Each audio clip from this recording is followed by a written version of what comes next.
Bom, então muito bonito, a gente está falando que esses algoritmos eles são baseados nas ideias de evolução, mas o que é evolução? Né? Vocês lembrarem lá, segundo grau, quando vocês estavam lá estudando biologia para o vestibular, como é que você, sem ler o meu slide, como é que você define evolução? Adaptação. Processo gradativo para se adaptar ao meio. Na verdade, o que acontece? Quem é mais forte sobrevive. Tá? Então, tem um exemplo aqui bem ilustrativo, né? Que você tem ali uns besorrinhos ali, um laranja e um verde. E você tem os pássaros ali, sempre no verde. Se você observar ali da primeira para a última, né? Eu tenho aquela primeira geração, onde os pássaros sempre começam a comer o verde. Você vai ver que na segunda, o número de laranja já aumenta. Porque ele aprendeu que ela gosta menos do laranja. Então, para ele ser laranja é vantagem. Né? E ali no último, você já está vendo que todo mundo se adaptou. Tá? Todo mundo laranja. Por que isso acontece? Porque os verdes vão morrendo. E os laranjas vão se reproduzindo. Então, a ideia basicamente é essa. A ideia é de que eu tenho mudança nas características genéticas da população. Tá? Agora, como é que essas mudanças ocorrem? Primeiro, por mutação. Seu gene pode sofrer uma mutação, claro, com uma taxa muito pequena. E, ao mesmo tempo, você pode ter recombinação dos genes de dois pais, que é o que a gente chama de cruzamento. Tá? E a seleção natural é que é o principal agente causador da evolução. Eu evoluo conforme o meio me exige, né? Então, se eu fosse modelar esse problema dos besovos aí com o pássaro, o que seria meu problema aí? Eu consigo fazer esse tipo de modelagem? Hã? Qual que é a melhor cor? Qual que é a melhor cor para um indivíduo ter para ele sobreviver? Isso é um bom título para um problema? A gente pode dizer que a cor é a mais importante, né? Mas aqui eu não tenho um problema de otimização ou de aprendizado que eu vou lá e modelo bonitinho. Isso era uma coisa que eu queria mostrar para vocês. Não é sempre que eu consigo modelar de um jeito perfeito os problemas que eu tenho. Tá? Então, vocês já viram esse vídeo? Vou mostrar um vídeo para vocês. É uma outra visão de evolução interessante.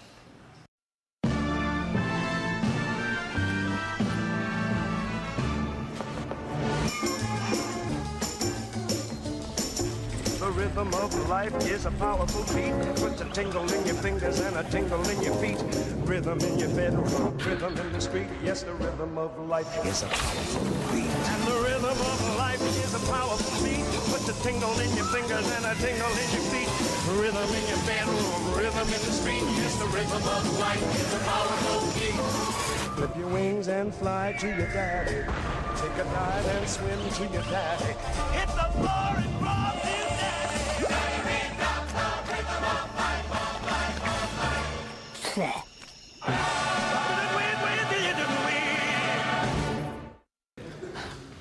Como que isso aconteceu? Isso aconteceu porque a minhoquinha que o cara virou lá no final, coitado, já estava esperando para tomar cerveja desde aquela época. Ela tem uma estrutura básica. E a partir dessa estrutura básica que eu consigo fazer com que a evolução aconteça. Né? Então, se a gente pegar lá o ser humano, a gente tem lá as células. Dentro das células eu tenho cromossomos. Né? Esses cromossomos eles são formados por genes. E esses genes eles vão dar origem ali ao meu DNA. Tá? Aonde que a computação evolucionária age? O que eu preciso conhecer de tudo isso? Tá? Na verdade, eu falo que o indivíduo ele é representado por um cromossomo. O que é um cromossomo? Nada mais é que um conjunto de genes. Tá? Então, se eu voltar lá no problema do caixeiro viajante, é como se cada cidade fosse um gene. E o conjunto de cidades fosse o meu cromossomo. Então, cromossomo e indivíduo são dois termos que você pode utilizar como sendo a mesma coisa. Tá? Eles representam a mesma coisa. E outras coisas importantes para lembrar lá da biologia computacional, da biologia celular e etc., evolucionária, antes de eu chegar no método evolucionário computacional, o que eu preciso saber? 4 conceitos: cromossomo, genótipo, fenótipo e fitness. Tá? Então, o cromossomo, como eu já falei, ele é um conjunto de genes que carrega, então, informação hereditária de um organismo. Tá? O genótipo. O genótipo, lembra lá a diferença de genótipo e fenótipo? Qual que é a diferença? Mas se eu for ver, eu tenho um gene que representa a cor do meu olho, isso é o genótipo. E o fenótipo é o meu olho é verde ou é castanho, ou sei lá. Então, o genótipo é aquilo que é codificado. O fenótipo é aquilo que você vê, é o que aparece. Tá? Então, essa distinção em alguns desses algoritmos, ela acontece. E por último, o que eu chamo de fitness aqui é o quê? Ela que determina a probabilidade de um indivíduo se reproduzir. Tá? Então, quanto mais forte o indivíduo, maior a probabilidade dele se reproduzir. Então, no caso dos besouros lá, os que eram laranja, eles tinham uma maior probabilidade de sobreviver, porque eles morriam menos que os verdes. Tá? Bom, falei. Como é que a gente sai da biologia e chega para a computação? Tá? Esse slide, ele resume bem o que é um algoritmo genético ou um algoritmo evolucionário. Vocês vão ver que é como se um algoritmo genético fosse uma instância mais específica de um algoritmo evolucionário. Tá? Então, eu tenho aqui uma população inicial. Tá? O que acontece com essa população inicial? Eu avalio usando uma métrica, que é o que eu chamo de fitness. E de acordo com essa fitness, de acordo com o quão bom eu sou para resolver o problema, eu tenho um método de seleção. O que acontece nesse método de seleção? Eu vou entrar em detalhes maiores, mas então, quem é melhor tem mais chance de ser selecionado. E sendo selecionado, esses indivíduos eles podem passar por algumas operações, que eu chamo ali de cruzamento ou crossover, reprodução e mutação. Então, tem uma população, avalio, tem um processo de seleção. Alguns desses indivíduos são selecionados, e esses indivíduos selecionados, eles são submetidos a essas operações, ou cruzamento, ou mutação, ou essa reprodução que simplesmente é como se fosse uma reprodução assexuada, ele vai para a próxima geração, tá? Sem nenhuma modificação. E a partir disso aqui eu gero uma nova população. Aí o que acontece? Tendo essa nova população, isso é um processo iterativo. Tá? Então isso aqui vira um loop, isso aqui vai acontecendo enquanto eu não chegar num critério de parada, tá? Que me diga, por exemplo, eu cheguei próximo à solução que eu estava esperando, ou o meu tempo computacional não é mais suficiente para.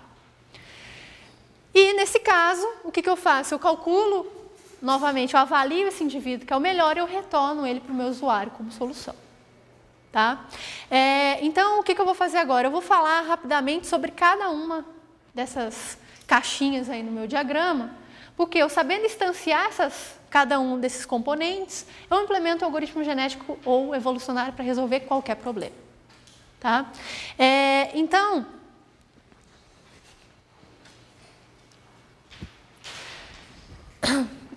o primeiro quadrinho lá é a criação da população inicial. Né? Para eu gerar uma população, eu tenho que saber como que eu vou representar meu indivíduo. Tá? E essa primeira parte é uma coisa que diferencia diferentes tipos de algoritmos evolucionários. Tá? Então, historicamente, é o tipo de representação que eu uso para o indivíduo que diz qual o tipo de algoritmo que eu estou utilizando. Depois eu vou fazer os comentários. Hoje as pessoas às vezes têm uma visão um pouco diferente disso. Tá? Mas a gente vai ver que algoritmos genéticos, os indivíduos são representados por vetores binários. Né? Então, é tudo 0 ou 1. Estratégias evolucionárias, que é um outro tipo, eu tenho vetores de números reais. No programação evolucionária, que já é um pouco mais sofisticada, eu tenho máquinas de estado finito. Tá? E, por último, na programação genética, eu tenho árvores. Isso não quer dizer que em programação genética eu não possa ter um vetor de bits ou números reais. Tá? Então, isso aqui, quando esses métodos foram criados, isso era dito como a principal diferença entre eles. Hoje, a gente diz que, na verdade, a principal diferença é como eu aplico os operadores e como que esses operadores conseguem explorar diferentes partes do meu espaço de busca, onde eu estou buscando pela melhor solução para o meu problema. Tá? Então, são muitas coisas, mas como eu falei, eles são muito parecidos. Então, aqui eu vou pegar dois tipos, tá? Que também são os tipos mais comumente trabalhados hoje, que é o algoritmo genético e programação genética. Em especial, eu vou falar desses dois porque o algoritmo genético ele é muito mais simples em termos de representação. É simplesmente um string binário.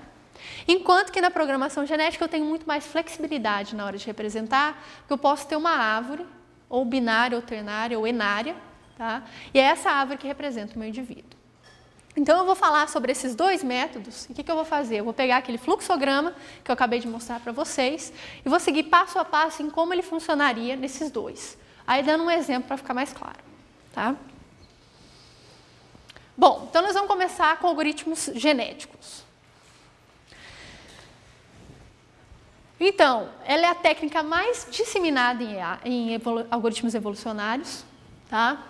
Ela foi, então, começou a ser disseminada e utilizada com esse cara aí que é o Holland, em 75. Tá? E foi o Goldberg, que era um aluno desse Holland, que ele escreveu o livro em 89, e esse livro foi o que fez com que a área realmente voltasse a ser popularizada e utilizada nas mais diversas aplicações. Então, é culpa dele. Tá? E aqui, os indivíduos, então, eles são strings de bits. Tá? 0, 1, é só isso. Então, se eu tiver que representar o caixeiro viajante, usando o string binário, como é que vocês vão fazer? Cada caminho é um string, tá? E o que significa cada... Então, o 0, a cidade não está no caminho, o 1, a cidade está no caminho. Então, é simples assim. Simplesmente, se eu tenho lá alguma coisa com 5 cidades, então eu tenho aqui C1, C2, C3, C4, C5. O que é a minha representação? Alguma coisa desse tipo aqui. O que quer dizer isso aqui, então? Ó, o meu caminho... Claro, eu posso ter isso aqui? Por quê? Eu tenho que passar por todas as cidades. Então, e aí? Esse é um bom jeito de modelar esse problema? Não. O que eu poderia usar ali ao invés de 0, 1?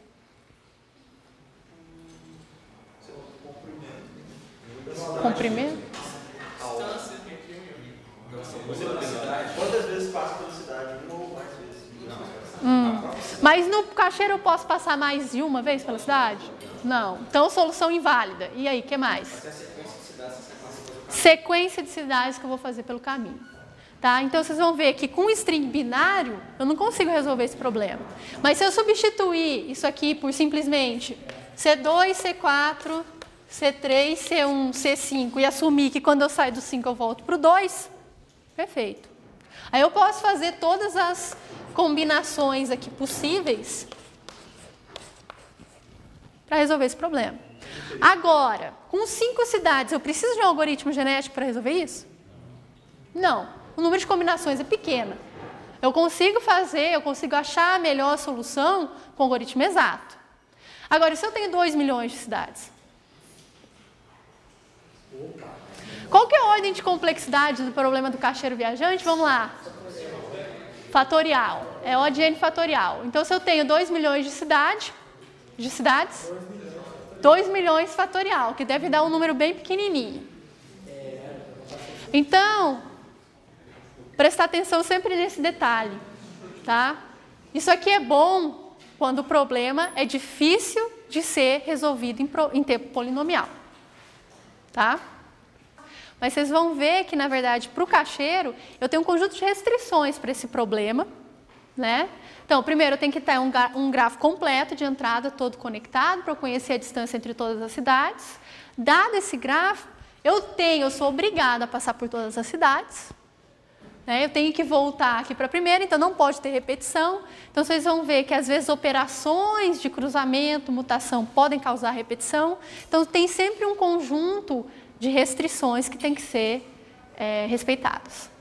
Tá? Mas deu para ter uma noção do que é essa representação, né? Então, um indivíduo é sempre uma solução para um problema, tá? Então, a gente fala que, na teoria, o algoritmo genético ele é sempre binário, né? Só que, para esse caso aqui do cacheiro, eu não consigo modelar ele binário. Então, o que eu vou fazer? Ao invés de usar binário, eu posso, por exemplo, usar números inteiros, cada número representando uma cidade. Então, vamos começar assim. O que é um espaço de busca? Vamos pegar isso aqui. Eu tenho esse problema do cacheiro viajante com 5 cidades. Qual que é o meu espaço de busca? 5 cidades. Meu espaço de busca são as 5 cidades ou são todas as combinações possíveis? Então tá.